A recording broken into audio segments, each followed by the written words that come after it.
Alors, vous avez déjà pu vous en rendre compte, avec Oleg, on n'est plus dans l'histoire, hein. On est dans la mythologie, voire dans l'univers des jeux vidéo.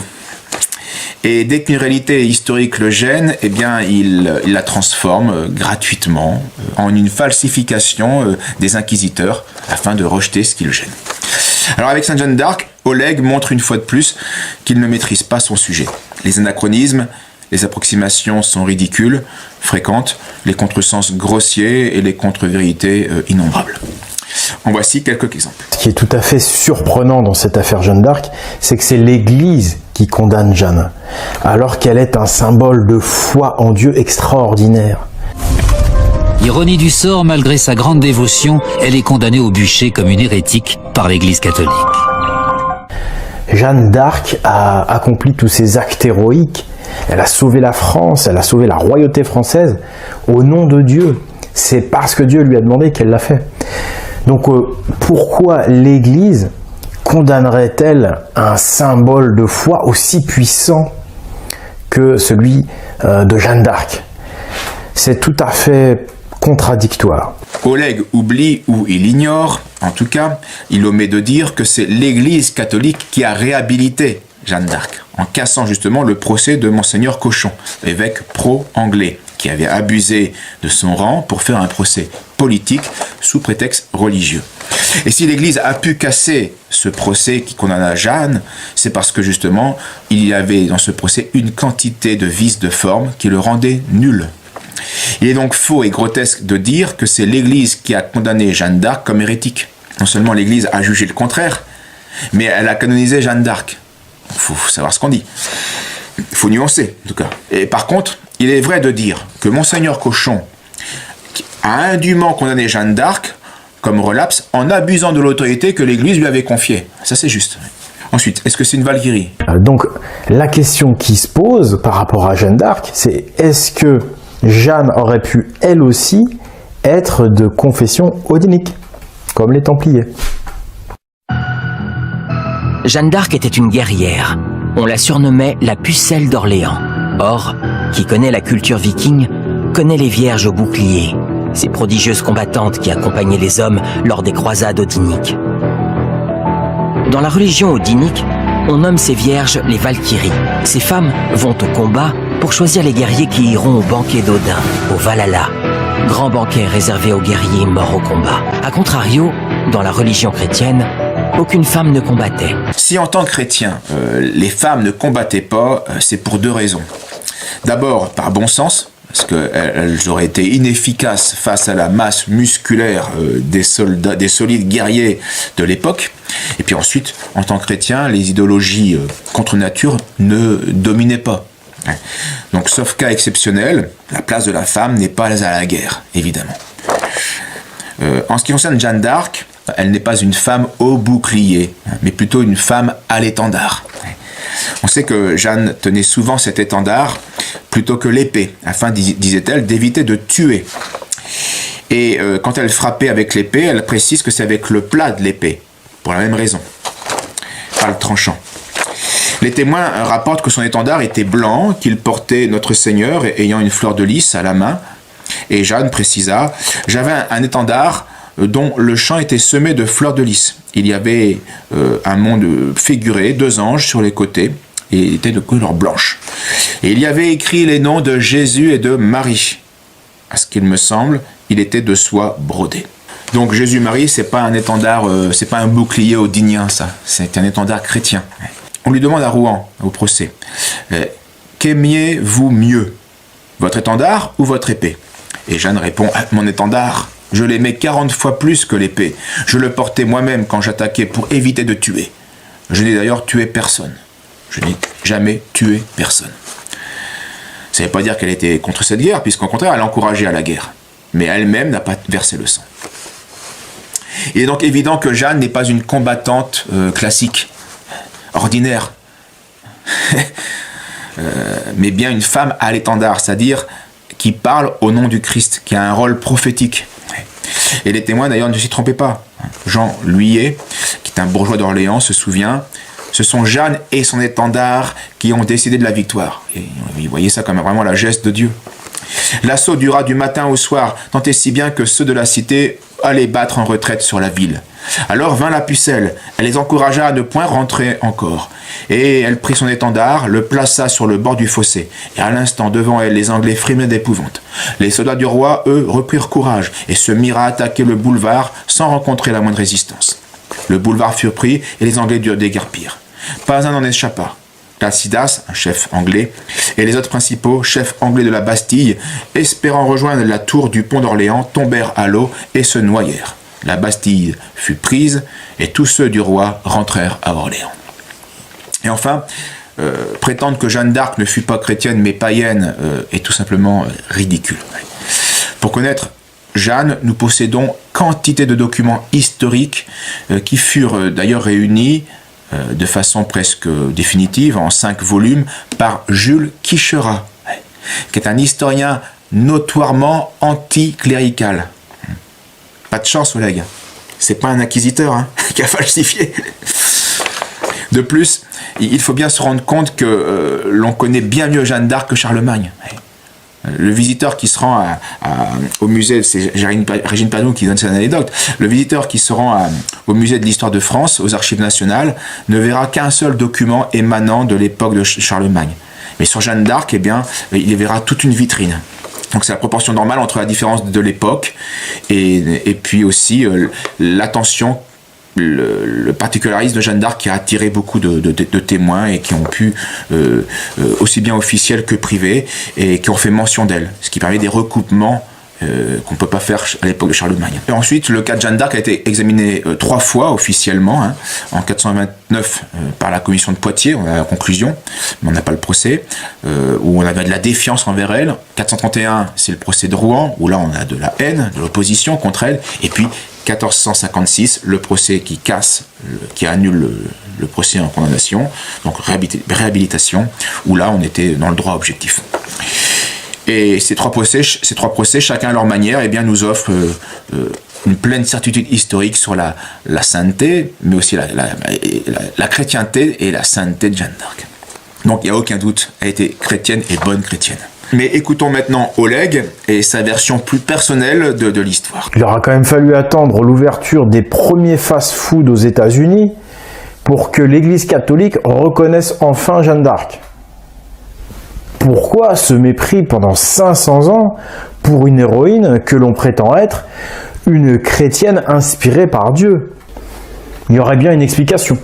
Imaginons que la version officielle de l'histoire, celle qui a permis la canonisation en 1920, soit en réalité un mensonge et que Jeanne d'Arc n'était pas du tout catholique.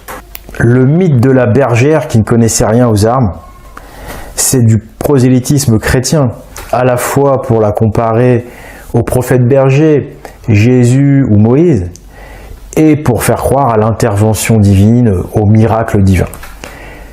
Mais si on fait le postulat que Jeanne était odinique, tout devient beaucoup plus logique.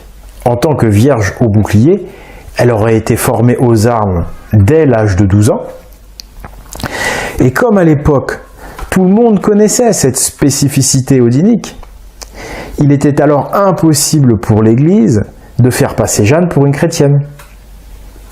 C'est pour ça que la canonisation n'est arrivée que 5 siècles plus tard, en 1920, après que l'Église ait réécrit l'histoire et après que le peuple ait complètement oublié la culture odinique. Cette version de l'histoire, Jeanne la bergère chrétienne, n'est qu'une fable à la gloire du christianisme. Une fable toujours défendue en coulisses par le très influent Vatican. Car si les gens apprenaient que la France a été sauvée par Jeanne la Valkyrie, vous imaginez le coup de tonnerre culturel et identitaire que cela aurait? Cela voudrait dire que les racines de la France ne sont pas chrétiennes, mais odiniques. Alors c'est évidemment Oleg qui réécrit ici l'histoire avec une audace peu banale. Si Oleg était juif, on dirait qu'il fait preuve de chutzpah. Oleg ment effrontément et affirme péremptoirement tout et n'importe quoi. Je pense que Oleg va entrer dans l'histoire, non pas dans le rayon histoire, mais en tant que dans le rayon bêtisier de l'histoire. Remarquons d'abord qu'il y a quantité de procès en canonisation qui dorment encore dans les archives du Vatican. Et il n'y a là aucun mépris envers le futur et potentiel saint. Là où Oleg voit du mépris, il n'y a que des circonstances historiques, politiques, économiques qui font que tel procès n'aboutit pas, ou aboutira plus tard. Enfin, Oleg semble ignorer que pour que le Vatican juge de la sainteté d'un chrétien, il faut encore qu'on lui soumette le cas. Donc on ne lui a pas soumis, il ne va pas s'intéresser à tous les chrétiens du monde. C'est à telle chrétienté de dire, il y a ici un membre du Christ qui mérite d'être honoré. Or, pour Jeanne, qui ne dépendait d'aucune grande famille religieuse, ni princière, la première démarche officielle ne va se faire qu'en 1869. C'est l'évêque d'Orléans qui va prendre l'initiative. Ensuite, le Vatican va s'intéresser au procès, mais avec la guerre de 70 et puis les événements, ça prend du temps et ça s'est reporté, et puis ça aboutira en 1925. Ensuite, comme je l'explique dans mon livre, ce prétendu retard à canoniser Jeanne d'Arc, je pense, était providentiel. Car c'est bien à la fin du XIXe siècle, avec son aboutissement en 1905, que la France républicaine et franc-maçonne, qui entend éradiquer le christianisme et les racines chrétiennes de la France, peut profiter du message de Jeanne d'Arc. En tout cas, c'est là que ça devient pertinent. C'est à cette époque que l'exemple de Jeanne d'Arc et sa sainteté et l'histoire de la France est à méditer pour une France qui fut dans la gloire chrétienne, qui se déchristianise à l'époque moderne. Avant, la mémoire de Jeanne d'Arc n'a jamais été vraiment oubliée, mais sa glorification n'était pas aussi utile qu'à l'époque moderne. Parce que la France restait chrétienne, globalement. Par contre, 500 ans après sa mort, la glorification de Jeanne est comme une nouvelle grâce que Dieu fait à la France apostate, qui renie Dieu et qui a renié son roi chrétien, et qui combat l'étendard de Jésus-Christ, alors que c'est l'étendard de Jésus-Christ qui avait sauvé la France. En couronnant Charles VII à Reims, Jeanne d'Arc sonnait le glas d'une royauté valois régénérée. C'était fini les rois despotes qui imposaient au peuple une politique inquisitrice. Charles VII incarnait une nouvelle dynastie de rois francs odiniques. À Reims, on ne célébrait pas seulement le nouveau roi, on célébrait le mariage entre les francs et les odiniques. Une union qui fonctionna si bien qu'elle finira par donner naissance à la France, cette nation unie par une langue commune, le français. Une langue qui sera lancée par François Ier. Mais suite au couronnement de Charles VII, les Anglais occupent toujours la Normandie. Revanchards, ils firent capturer Jeanne d'Arc pour la rapatrier à Rouen, sous occupation anglaise. Sur le plan stratégique, les Anglais choisirent de se rapprocher de l'Église catholique, avec qui Charles VII avait pris ses distances. Ils livrèrent Jeanne à l'Église catholique, qui appliqua l'Inquisition et l'accusa de pratiquer la sorcellerie. Toute la situation s'est inversée. C'est un retournement d'alliance. Maintenant, les Anglais font tout pour séduire l'Église de Rome. C'est pourquoi, d'un commun accord, ils décident avec l'Église chrétienne de brûler Jeanne d'Arc. Vous avez remarqué que quand Oleg parle du sacre de Reims, à Reims, c'est pour lui une union odinique. Mais quand il parle du jugement de Rouen, là, ça devient une action catholique. c'est marrant, c'est marrant. Deux poids, deux mesures. Cette inversion des réalités. Alors pour gober de paysannerie, je vous l'ai dit, il faut avoir un cerveau complètement en compote, être inapte à la moindre logique et avoir un QI de 10. Le sacre est une cérémonie catholique, depuis les origines du sacre de Clovis par Saint Rémy au 5e siècle. Bien. Lors de cette cérémonie, il y a une prestation de serment, et ce serment est un engagement solennel que fait le futur roi. Il s'engage à protéger son peuple, évidemment, et à défendre aussi l'Église. Charles VII, donc, à genoux, les mains sur l'Évangile, a donc déclaré solennellement ce qui suit. « Au nom du Christ, je promets au peuple chrétien qui m'est soumis de conserver en tout temps, selon mon pouvoir, en vraie paix l'Église de Dieu et le peuple chrétien, d'interdire les exactions et toute iniquité aux différents degrés de l'État, de prescrire dans tous les jugements l'équité ainsi que la miséricorde, afin d'obtenir pour moi et pour vous la miséricorde de Dieu, clément et miséricordieux, qui vit et règne dans tous les siècles, etc. » C'est un serment odinien ou chrétien, ça? Donc voilà ce que Oleg interprète chez Charles VII comme un éloignement de l'Église chrétienne et un rapprochement de l'odinisme, qui n'existe plus, on le rappelle, depuis plusieurs siècles, mais qui n'est qu'un fantôme qui hante les nuits d'Oleg. Donc il n'y a pas de retournement de situation au sens où l'entend Oleg. Sa grille de lecture est inventée, elle est fausse. Il n'y a pas des odiniens d'un côté et des catholiques de l'autre, mais il y a de part et d'autre que des catholiques. Le conflit est politique et oppose que des catholiques. Des catholiques qui sont pro-monarchie anglaise et des catholiques qui sont pro-monarchie française. Voilà le débat de l'histoire, voilà l'enjeu à cette époque. Ensuite, Oleg devrait lire les témoignages de l'époque. Tous les témoins de Rouen disent que c'est Cochon, l'évêque Cochon, soutenu par les Anglais, qui dirige en maître tout le procès en prenant ses aises, en instaurant un climat de terreur contre tous ceux qui s'opposaient à ses vues.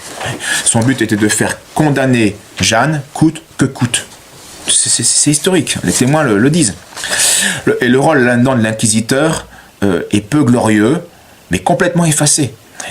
Il était insignifiant et mort de peur. Là aussi, les témoins racontent. Nicolas de Houppeville, un des rares clercs à se montrer favorable à Jeanne à Rouen. Et d'ailleurs, qui va être jeté en prison pour avoir gêné la démarche de Cochon.